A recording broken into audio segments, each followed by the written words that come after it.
మిమ్మల్ని ఆశ్చర్యపరిచే కొన్ని నిజాలు. ఈ వీడియోలో చూపించిన విధంగా కాఫీ పౌడర్ని కాల్చి ధూపం వేస్తే ఈగలు దోమలు పారిపోతాయి. నిమ్మకాయని ఫ్రిడ్జ్లో ఎప్పుడూ పెట్టకూడదు, ఎందుకంటే అలా చేయడం వల్ల నిమ్మకాయలో ఉన్న వాటర్ మొత్తం పోతుంది, అలానే టేస్ట్ కూడా మారిపోతుంది.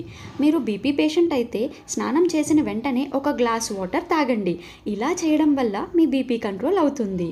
ప్రతిరోజు పాలల్లో ఒక పావు టీ స్పూన్ అశ్వగంధం పొడి కలిపి తాగితే హైట్ పెరగడంలో హెల్ప్ అవుతుంది. కాకరకాయ అండ్ పెరుగుని ఎప్పుడూ కలిపి తినకూడదు. ఇలా చేయడం వల్ల ఎలర్జీ అండ్ దురదలు వచ్చే అవకాశం ఉంది. ఇంకొన్ని చెప్తాను, ఆలోపు మన ఛానల్ని లైక్ చేసి సబ్స్క్రైబ్ చేసుకోండి.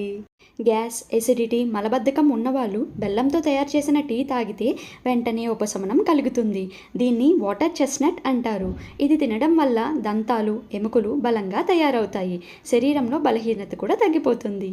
ఇలాంటి మరిన్ని ఇంట్రెస్టింగ్ వీడియోస్ కోసం మన ఛానల్ని లైక్ చేయండి.